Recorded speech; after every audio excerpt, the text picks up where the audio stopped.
BA तृतीय वर्ष षष्ठ सत्र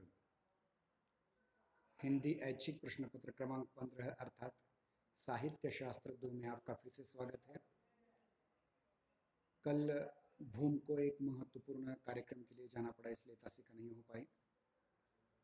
इसके पूर्व गत गुरुवार को हमने छंदो विधान या जिसको हम छंद विचार कहते हैं उस विषय पर अपने विचार रखना आरंभ किया था, और जिसके अंतर्गत हमने छंद का अर्थ क्या है, छंद की परिभाषा क्या है, छंद के कौन कौन से अंग होते हैं, और उसके उपरांत यह भी देखने का प्रयास किया था कि यति, गति, लय, चरण या पाद, तुक, गण, और गण में हमने देखने का प्रयास किया था कि जितनी भी कविताएं होती हैं, जितने भी छंद होते हैं, उनके अंतर्गत 3-3 अक्षरों का एक गण बनाया जाता है और ये लघु गुरुत्व पर आधारित होते हैं। पहला जो यगण है उसमें पहला लघु होता है, 2 गुरु होते हैं। दूसरा मगण है जिसमें तीनों गुरु होते हैं। तीसरा तगण है जिसमें पहले 2 गुरु और तीसरा लघु होता है।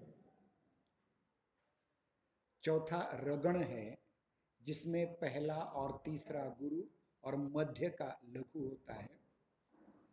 पांचवा जगण जिसमें पहला और तीसरा लघु होता है, मध्य का गुरु होता है। छठा भगण जिसमें पहला गुरु और 2 बाद के लघु होते हैं। सातवां नगण जिसमें तीनों लघु होते हैं, और अंत में 8वां सगण जिसमें पहले 2 लघु और अंतिम गुरु होता है। अब ध्यान रखिए कि जितने भी मात्रिक या वार्णिक छंद आएंगे, इन छंदों का अब हम अध्ययन करने का प्रयास करेंगे। देखिए, छंद जो अलग अलग प्रकार के होते हैं उनमें पहला आता है छंद मात्रिक छंद, जिसके अंतर्गत फिर से 3 प्रकार के उपछंद आ जाते हैं। पहला छंद आता है उसमें सम मात्रिक छंद, दूसरा विषम मात्रिक छंद, और तीसरा आता है अर्ध सम मात्रिक छंद। सममात्रिक छंद के भी साधारण और दंडक ऐसे 2 भेद होते हैं, जो 32 मात्राओं तक का होता है, और दंडक 32 मात्राओं से अधिक मात्राओं का दंडक सममात्रिक छंद होता है। अब एक एक को हम थोड़ा सा विस्तार से समझने का प्रयास करेंगे। देखिए, बचपन से आपने मराठी व्याकरण में छंद पढ़े होंगे, जिसको मराठी में वृत्त कहा जाता था, और इन्हीं वृत्तों के आधार पर ये छंद आपको पढ़ने हैं। सममात्रिक छंदों में चारों चरण जो होते हैं या चारों पाद जो होते हैं, उनकी अक्षर संख्या और मात्राओं की संख्या एक समान होती है। उनको सममात्रिक छंद कहते हैं। जैसे चौपाई और रोला हैं। अर्धसम छंद में, अर्धसम मात्रिक छंदों में पहला और तीसरा चरण समान मात्राओं का होता है और दूसरा और चौथा समान मात्राओं का होता है। जैसे दोहा और सोरठा। दोहा का पहला और तीसरा चरण सोरठे का दूसरा और चौथा चरण हो जाता है। और कुछ विषम छंद भी होते हैं जिनमें चरणों की मात्रा और वर्णों की संख्या आदि में समानता नहीं होती। जैसे कुंडलियां छंद। और कुंडलियां छंद एक दोहा और एक रोला, इनका एक क्रमबद्धता होती है। इसमें समछंद के भी 2 भेद होते हैं, साधारण समछंद और दंडक समछंद। वार्णिक छंदों के चरण में 26 वर्ण तक के और मात्रिक छंदों में 32 मात्राओं तक के छंदों को समसाधारण छंद कहा जाता है। और समदंडक छंद वो होते हैं जिनमें 26 वर्ण से ज्यादा वार्णिक छंदों में और मात्रिक छंदों में 32 मात्राओं से अधिक वाले छंदों को समदंडक छंद कहा जाता है। अब इनमें से हमारे पाठ्यक्रम में जो मात्रिक छंद हैं, जिनमें चौपाई, दोहा, सोरठा, कुंडलियाँ, रोला, हरिगीतिका, उलाला, ये छंद मात्रिक छंद में आते हैं। और वार्णिक छंदों में इंद्रवज्रा, वसंत तिलका, मालिनी, मंदाक्रांता, शिखरिणी, भुजंग प्रयात, सवैया और सवैये के प्रकार, ये छंद हमें पढ़ने हैं। अब एक एक करके हम सबसे पहले मात्रिक छंदों में चौपाई इस छंद को हम देखने का प्रयास करेंगे। चौपाई इस नाम से ही स्पष्ट है कि इसमें 4 चरण या 4 पाद होते हैं। यह एक सममात्रिक छंद है। इसके प्रत्येक पद में, पाद में या प्रत्येक चरण में 16 मात्राएं होती हैं और अंत में तगण या जगण का निषेध रहता है। तगण और जगण इसमें नहीं आते। और प्रायः चौपाई का जो अंतिम अक्षर होता है वो गुरु होता है, अर्थात दीर्घ होता है। कभी कभी अंतिम वर्ण लघु भी होता है। अब देखिए, हम मध्ययुगीन काव्य का जब अध्ययन करते हैं तो गोस्वामी तुलसीदास रचित रामचरितमानस और मलिक मोहम्मद जायसी रचित पद्मावत, इन दोनों के उदाहरणों में हम ये देख सकते हैं कि इसमें चौपाइयाँ ज़्यादा हैं। मतलब 6-7 चौपाइयाँ और उसके बाद एक दोहा, फिर उसके बाद कुछ चौपाइयाँ, दोहा या सोरठा। इस प्रकार से रामचरितमानस की रचना हुई है। और एक उदाहरण हम आपके सम्मुख प्रस्तुत कर रहे हैं। आगे कह मृदु वचन बनाई, पीछे अनहित मन कुटिलाई, जाकर चित अहि गति सम भाई, अस कुमित्र पर हरहि भलाई। हम पहले इस चौपाई का अर्थ देखेंगे और फिर उसमें किस प्रकार से ये 16 मात्राएं और अंत में लघु गुरु आया है उसको भी हम देखने का प्रयास करेंगे। देखिए, कुछ लोग ऐसे होते हैं जो आपके सम्मुख मीठा और मुलायम वचन बोलते हैं, आपको जो चाहिए वैसा बोलते हैं, लेकिन पीछे आपका अनहित करते हैं, आपके हित पर डोरा डालते हैं। ऐसे लोगों के चित्त सांप समान होते हैं, उनकी गति सांप समान होती है। और ऐसे कुमित्रों से हमें दूर रहना चाहिए। ऐसे शत्रुओं से जो सामने आकर के मित्र का ढोंग तो करते हैं लेकिन पीछे जाकर के गलत काम करते हैं, ऐसे कुमित्रों से, ऐसे दुष्ट लोगों से दूर रहना चाहिए। इस चौपाई का अर्थ है। अब इसमें देखिए 16 मात्राएं हैं। आ की 2 मात्राएं क्योंकि ये दीर्घ है, गे की 2 मात्राएं क्योंकि ये दीर्घ है, कह इन दोनों में एक एक मात्रा, मृदु में एक एक मात्रा, वचन में एक एक मात्रा, बनाई में पहली ह्रस्व मात्रा या एक मात्रा, ना की दीर्घ मात्रा और ई की दीर्घ मात्रा। इस प्रकार से ये 16 होते हैं अंक, 16 मात्राएं होती हैं। इस प्रकार से ये चारों पदों में 16 मात्राएं हैं और अंत में ये अधिकतर गुरु वर्ण है, जैसे ई, बनाई का ई, कुटिलाई का ई, भाई का ई और भलाई का ई। इस प्रकार से ये दीर्घ ई है। इस प्रकार से हम देखते हैं कि अंत में दीर्घ या जिसे गुरु मात्रा कहा जाता है वो आती है।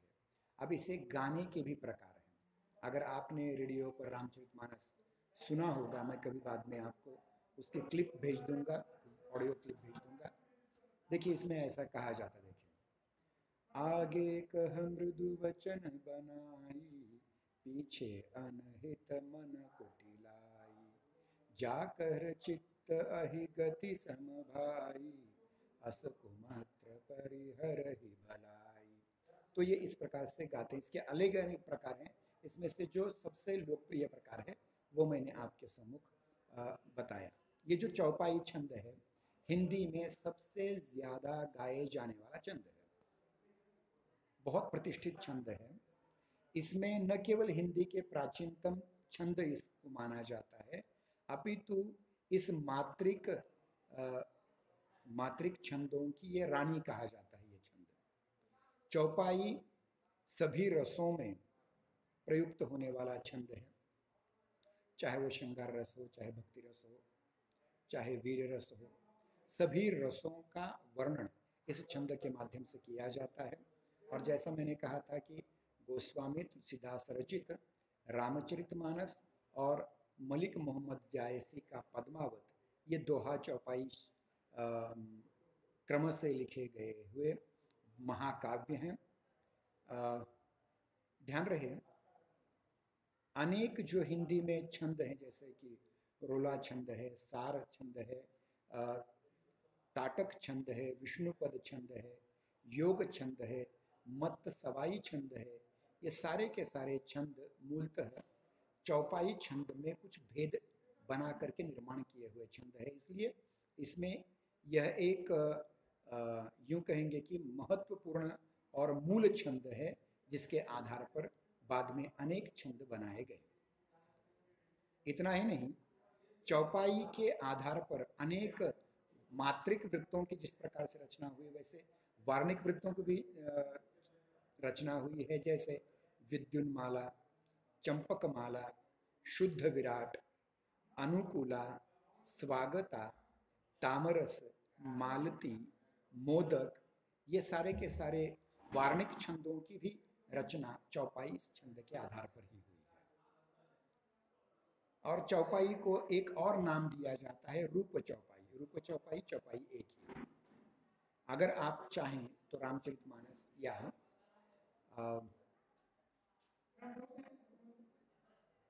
पद्मावत के अनेक उदाहरण इसमें दे सकते हैं। जैसे देखिए,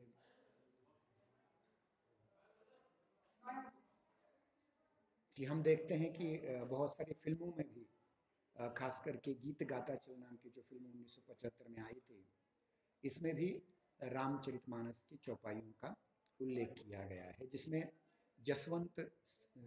जसपाल सिंह जो बहुत बड़े गायक उस समय के थे, आप यूट्यूब पे जाकर के भी उनको सुन सकते हैं। अगला छंद है मात्रिक छंद, दोहा छंद। दोहा शब्द से, जैसे चौपाई शब्द से 4 चरणों का बोध होता है, वैसे दोहा छंद से 2 पंक्तियों का बोध होता है, लेकिन इसके भी 4 चरण होते हैं।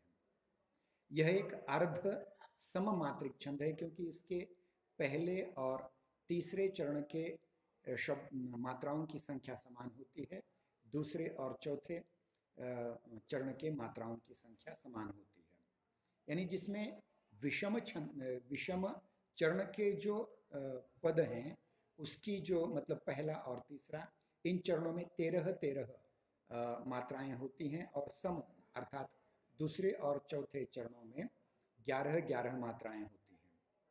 दूसरे और चौथे चरण के अंत में तुक या अंत्यानुप्रास होता है, और समचरणों के अंत में एक गुरु और एक लघु अंत में आता है। जैसे सी सम्मुकुट कटि काछनी कर मुरली उर्माल, यह बाणिक मो मन सदा बसो बिहारी लाल। इस प्रकार से श्री कृष्ण के चित्र वेश का वर्णन किया है, जिसके सिर पर मोर का मुकुट है, कटी में काछनी मतलब पीले कपड़े की काछनी बांधी हुई है, और हाथ में मुरली बांसुरी है, और गले में माला पहनी हुई है। ऐसे श्री कृष्ण का वर्णन, ऐसा रूप, ऐसा स्वरूप मेरे आँखों में सदा, मेरे मन में सदा रहे, इस प्रकार से श्री कृष्ण के रूप का वर्णन किया हुआ है। अगर आप कबीर के दोहे देखें, जैसे कि गुरु गोविंद दो करे काके लागो पाए, बलिहारी गुरु आपने जिन गोविंद दियो बताए, इस प्रकार से भी ये दोहे दोहा छंद में ही रचा गया कवित्व है। इस प्रकार से अनेक इसमें भी दोहे के भी अनेक प्रकार के गाने के प्रकार होते हैं। आप कबीर के दोहे यूट्यूब पर डाल करके वो भी आप सुन सकते हैं, जो अलग अलग गायकों द्वारा गाए गए हैं। और इस समय मेरे ख्याल से दिल्ली उत्तर लोकसभा क्षेत्र के जो सांसद हैं हंसराज हंस, वो बड़े अच्छे गायक हैं और उनके कबीर वाणी के दोहे आपको उनकी आवाज़ में बहुत अच्छी प्रकार से मिल जाएंगे। वो अच्छी तरह से आप सुन लें, क्योंकि मैं स्वयं एक अच्छा गायक नहीं हूँ, वरना मैं आपको गाकर सुना भी सकता था। अगला है छंद सोरठा। ये दोहे के उल्टा है। मतलब दोहे में जो सम चरण है, मतलब दूसरा और चौथा, वे सोरठे में पहला और तीसरा बन जाते हैं। और दोहे में जो पहला और तीसरा ये विषम चरण है, वह सोरठे में दूसरा और चौथा चरण बन जाते हैं। अर्थात यह एक अर्ध सममात्रिक छंद है। इसकी मात्राओं की योजना दोहे से एकदम उल्टी होती है। इसके विषम चरणों में अर्थात पहले और तीसरे चरण में 11-11 मात्राएं होती हैं, और सम अर्थात दूसरे और चौथे चरण में 13-13 मात्राएं होती हैं। पहले और तीसरे चरण में तुक होती है, दूसरे और चौथे में नहीं। एकदम उसके उल्टा, दोहे के उल्टा पहले और तीसरे चरण में तुक या अंत्यानुप्रास होता है। और विषम चरणों के अंत में एक लघु और एक गुरु और एक लघु मात्रा इस प्रकार आते हैं, जैसे गुरु बिन होई न ज्ञान, ज्ञान होई की विराग बिनु, गावही वेद पुराण, सुख लहही की हरि भगति बिनु। इसमें ज्ञान और पुराण, ये पहले और तीसरे चरण का जो अंत है उसमें अंत्यानुप्रास में दिखाई देता है। अभी शायद हमारे महाविद्यालय में एक बैठक है, इसलिए आज की तासिका यहीं समाप्त कर देते हैं। धन्यवाद। आइए।